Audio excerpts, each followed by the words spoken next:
To my leadership class. I am so excited that we're taking this journey together.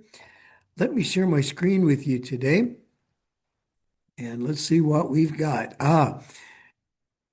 John Maxwell says leadership is influence, nothing more, nothing less. And he that thinketh he leadeth, but hath no one following him, is only taking a walk. Um, Leadership is influence. And so a person can be an effective leader and be a bad person, influencing people in a bad way. Or a person could be a good person, but they're not influencing people. So they're not leading. They might be a good person, but not a good leader. So leadership is influence. And we're all influencing somebody. We're influencing somebody to do something. And so one question is, who am I influencing? And what am I influencing them to do, or how to think, or their posture, their attitude? What does my life say that will influence other people in their lives? Now, I would like to give you some lessons of leadership. These are what I call basic leadership lessons. And I think you'll find these helpful. They've been foundational to my understanding of leadership. The first lesson of leadership is followership. You can't lead unless you know how to follow. So when I do this class in person, what I do at this point in the game is I say, follow me. And then I just walk out of the room. And sometimes they don't follow me. They just sit there for a little bit. So I pop my head back in and say, come on, follow me. And then I take off and we walk around the campus for a while. And finally, I end up standing on a picnic table or something. And I say, the first lesson of leadership is followership. I've seen people want to lead when they haven't learned how to follow. And almost inevitably, those who do not know how to follow well are poor leaders. So it takes great humility, to follow, particularly if that leader is not a perfect leader. You might have leadership eyes and see things that could be better if you were the one in charge. But you're not the one in charge. Somebody else will be in charge. And so God has placed you there to teach you lessons, to teach you how to be humble and how to follow. The first lesson of leadership is followership. Bishop Sheen, who is one of the first television evangelists, well, he was a Catholic priest, but he says civilization is in danger when those who have never learned to follow have been given the right to command. And we have seen this play out in the national stage and other places so many times, haven't we? The best, first and foremost lesson of leadership is followership. And of course, the Apostle Paul said, follow me as I follow Christ. And Jesus, of course, is the ultimate leader. The word Lord and the word leader mean the same thing. Let Jesus lead your life. I follow Jesus. That's what a disciple is, a follower, right? A follower of Jesus Christ. And by the way, this is the gospel in 4 words. Jesus Christ is Lord. Jesus, a real person. Christ, the Messiah, is because he rose again from the dead. We serve a risen Savior. Lord, he gets to be the leader. He gets to call the shots in our lives. The second lesson of leadership is don't be a goober. Don't be a goober. I got this one from my brother Tim. My brother is a welder. And I was going to go to a pastor's conference and speak to these pastors. And I said, I'm going to go talk to a bunch of pastors. Tim is not a pastor himself. He sits in the back row at church and stuff. But I said, if you were going to talk to a group of pastors, what would you say? And he said, well, that's easy. He said, I'd tell them, don't be a goober. No, what is a goober? A goober is someone that does stupid stuff or selfish stuff. A goober is somebody that doesn't think through the things. A goober is somebody that just kind of lives for themselves and uses other people. There are a lot of leaders that are goobers because they're making it all about them. Um, Goobers are people that don't recognize how their actions impact other people. So they're insensitive and rude to other people, unloving and uncaring to other people. So the lesson, don't be a goober. Um, try to be smart. And the best way to do that is to be humble, right? In fact, I don't know very many humble goobers, because if you're humble, then that takes away your gooberhood. And you don't have to be cool. When I say this, I'm not saying don't be uncool. In fact, sometimes people are trying too hard to be cool, right? And it's hard to be red hot for God when you're cool. Unless you're naturally cool, then just be cool for Jesus. But the bottom line of this thing is, don't be self-centered, focused, self-absorbed. Don't be a goober.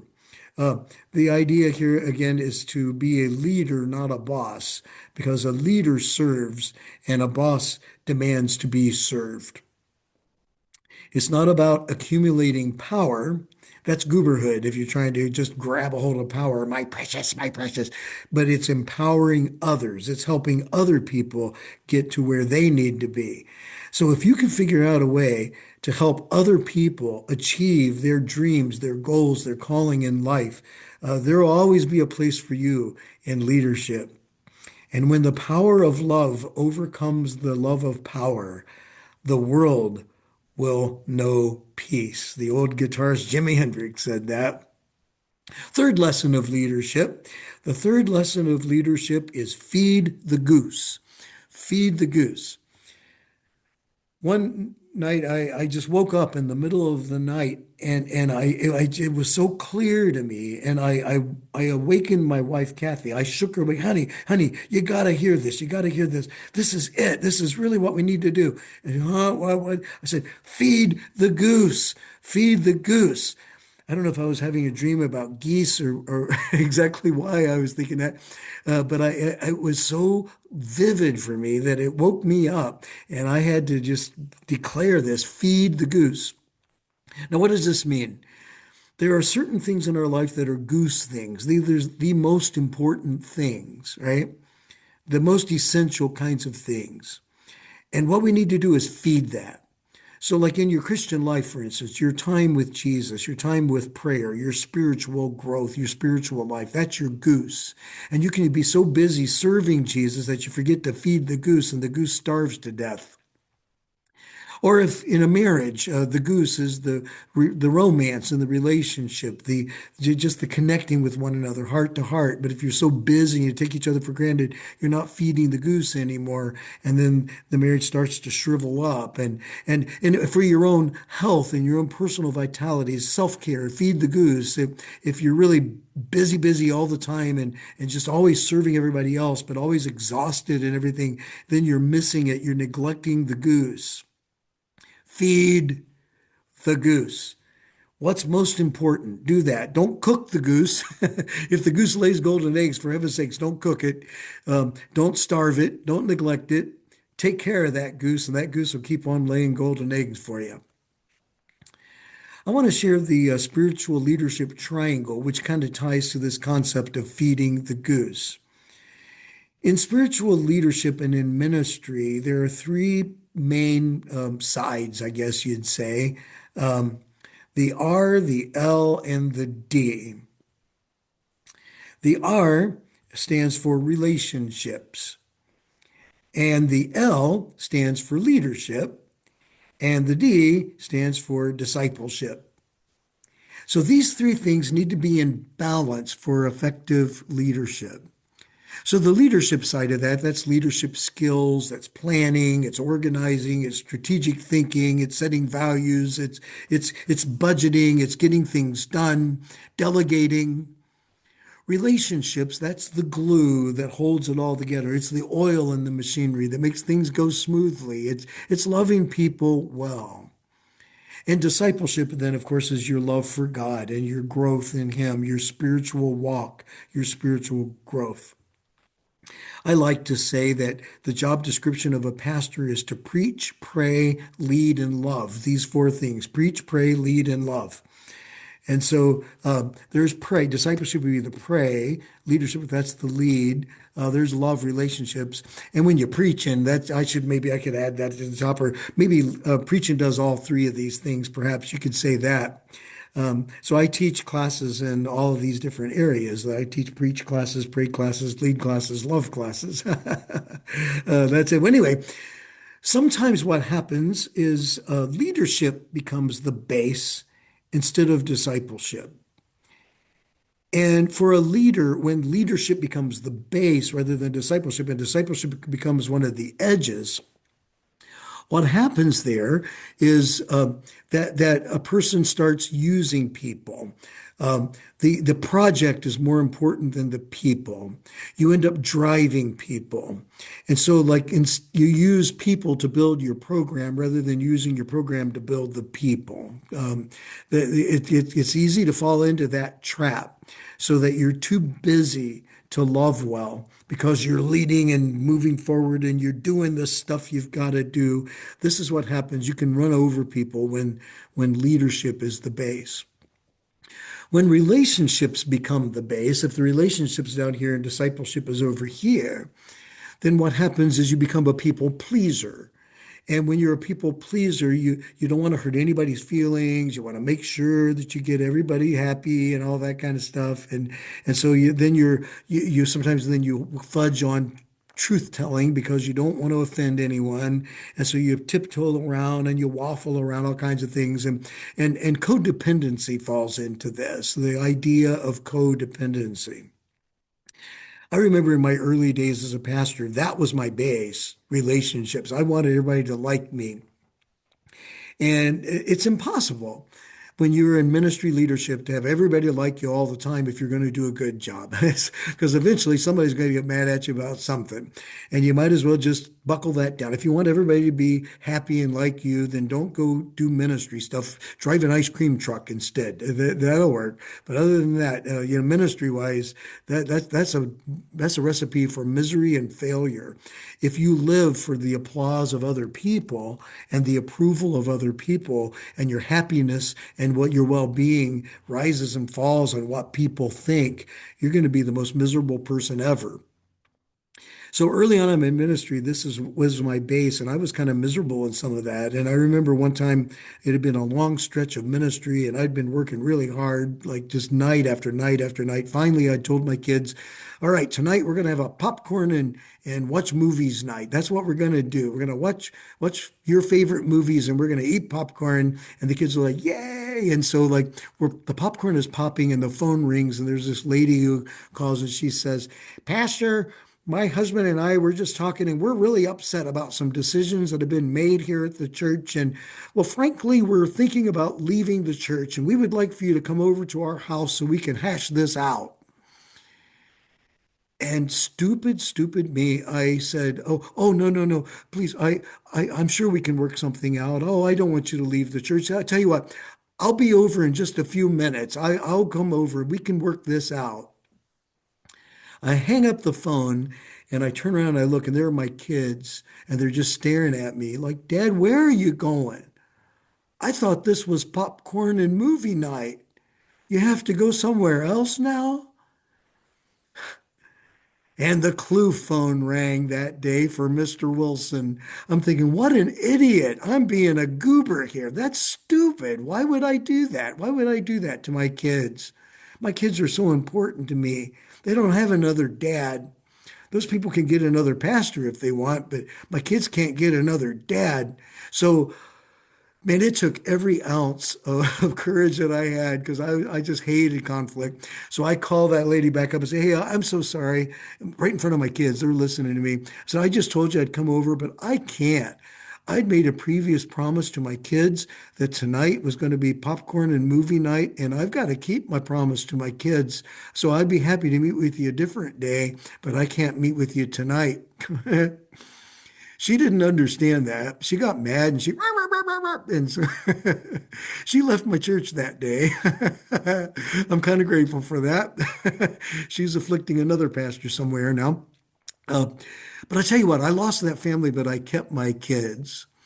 And I think that was a pretty good trade. I really do. I think that was a good trade. Anyway, relationships can be, if that becomes the base, that's the roots of codependency, where our value and our worth is determined by what other people think. No, discipleship has to be the base. It's got to be discipleship. And then that informs our leadership so we can lead forthrightly with truth. And then, but it gives us good relationships because we're going to love other people. We're going to love them. We're going to have truth in love. And we put these things together. That's only balanced through effective discipleship, right? That's the key. That's the key. Just as he who called you is holy, so be holy in all you do. It is written, be holy, for I am holy. That's what happens when discipleship is the base. Holiness becomes the base. Holiness is loving God with all your heart, loving your neighbor as yourself, and then leading people forward in that charge. The fourth lesson of leadership. Hooby dooby doo. Hooby dooby doo. So Socrates says to do is to be. Immanuel Kant says to be is to do. And Scooby Dooby Doo says hooby dooby doo. Hooby dooby doo. Do I have that? Oh, nope. I guess I'm going to go backwards just for a minute. There we go. Hooby doo. Basically, what I mean by that is who you are is based on your being and your doing. And we be out of, I mean, we do out of the being rather than just trying to be out of our doing. The being comes first. Who we are is really important. The best gift you can give to your people as a leader is who you are as a holy person, as an authentic follower of Jesus Christ.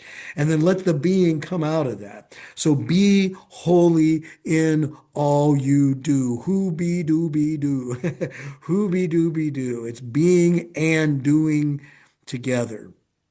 This is an issue because sometimes people talk about all the doing, but in the inside, they're rotten to the core. That's called hypocrisy. That's hypocrisy. That we've got to be what we say we are. There needs to be congruence between what we say and what we do. The fifth lesson of leadership is go deep. Go deep. Now, what do I mean by go deep? I'm not saying to be this deep intellectual kind of person that people can't understand what you have to say. Sometimes people aren't deep; they're just muddy. And there's a difference between being deep and being muddy. You can be clear and simple and still be deep. What I mean by going deep is to go deep into love for others. Go deep in your love for God. Go deep in the learning of the word and study of the word. Don't just go to the surface of things. Always go deep. Look underneath the surface to the things that are underneath it. When you're going to counsel with people and talking about the problem, go deep there. Don't just stay at the surfacey level. There's way too much shallow spirituality out there where people are just ankle deep in the surfacey kinds of things. But God is calling you to be a deep person, to go deep. And this world desperately needs deep spiritual leaders who have a depth of understanding, a depth of insight, a depth of love, and go deep into the harvest field to reach and seek and save the lost. But wait, I've got one more, kind of like those Ginzu steak knives. But wait, there's more. There's more. The sixth lesson of leadership. Learn for life, you must, says Yoda. Learn for life, you must. I hope you learn all the time. You've got to read. You've got to read. Not all readers are leaders, but every great leader is a reader. And if you can't read this way, because that's a problem for you, then listen to books, listen to insights. You need to collect ideas. The amazing thing about books is that even dead people can speak to you. Like just the other day, like this morning, actually, I was communing with the dead. I was reading John Wesley. John Wesley has been dead since the 1700s, but he was still talking to me just this morning. If you read deeply, and just keep on new things, learning new things, learn something new every single day.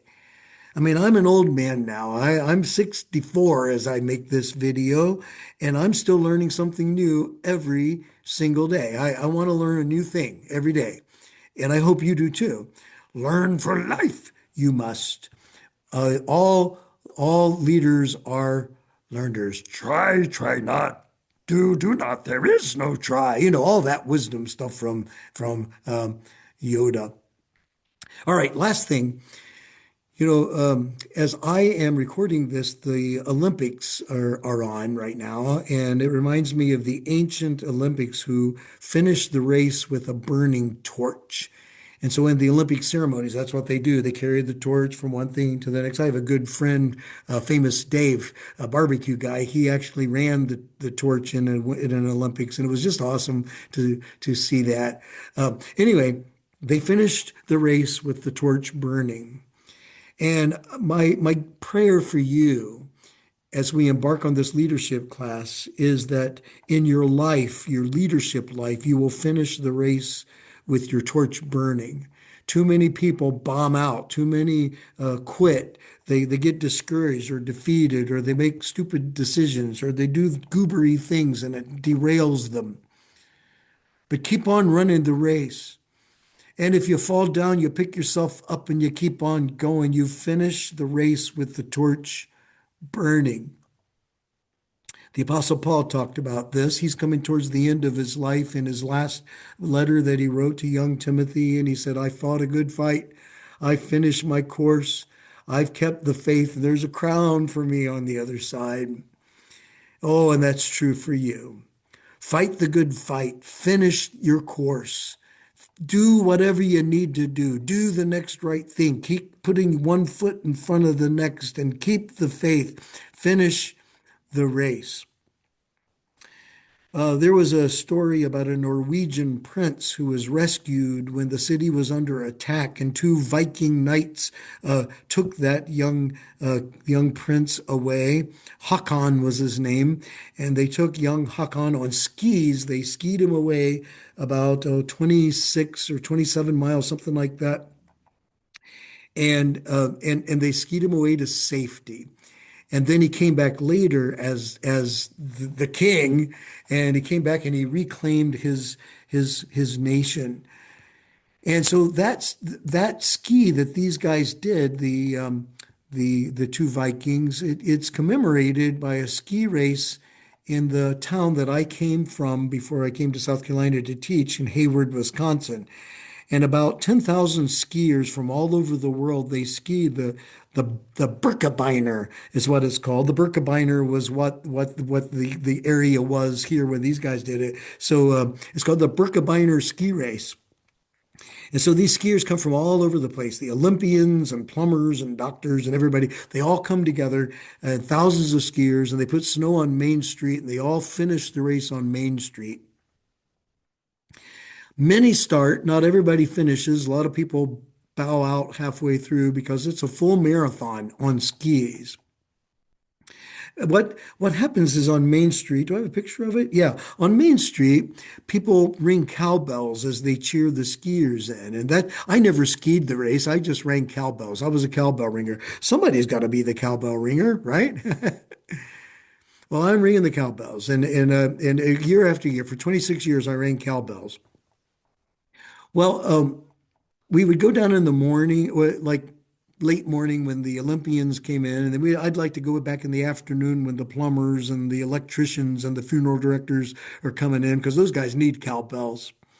Well, one evening it was getting towards dark on Birkebeiner Day, and my daughter, she was just a little girl at that time, she goes, Daddy, let's go down and ring some more skiers in. And I said, Oh, they're all done by now, honey. They're all done. And she goes, Well, let's go check and see, please. So we went down, and what we found out was there was one more skier coming in.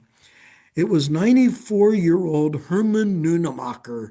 He was still coming in. The oldest skier to ever ski the Birkebeiner, the poor old guy. He was being propped up by his, I think, 46-year-old wife. She was with him. There were two skiers coming in. The problem was they'd already started scooping up the snow at the finish line. They thought they were all done. But then I saw a guy with a radio and he stopped and said, "Wait, there's one more skier coming in." And sure enough, old Herman rounds the corner and he comes all the way up to where they had scraped away the snow. So he had to take off his skis and put them over his shoulder and he limped. He hobbles his way to the finish line, but he did. He made it across the finish line. And we rang cowbells for him. And I found a few other people on the sidewalk and I got them going and everybody cheered for Herman. And at the end of the day, he was interviewed, and stuff. And they said, "How do you feel?" The interviewer said, Herman said, "I hurt all over," is what he said. But he finished the race. He didn't have to come in first place. He came in last, but he finished the race. And guess who came in first place? Whose picture, was on the front cover of the Sawyer County Record the next Wednesday. It wasn't the first place finisher from France. It was Herman Nunemacher. And my thought for you is don't get so worried about how you're comparing to somebody else. There might be somebody else that seems faster than you, or they have a better spot, or things are working out better for them, and it seems like it's going a lot slower than you think it should. But listen, you just be Herman Nunemacher, just keeping one ski in front of the next, just one in front of the next. And even if it hurts, even if you hurt all over, you keep on going, keep on doing the next right thing. And eventually, someday, somehow, some way, even if it's the skis over your shoulder, you're going to make it across that finish line. And the Lord is going to say, "Well done, you good and faithful servant. Well done, well done, well done." I am so, so proud of you. Finish well. Finish well, and the best is yet to come.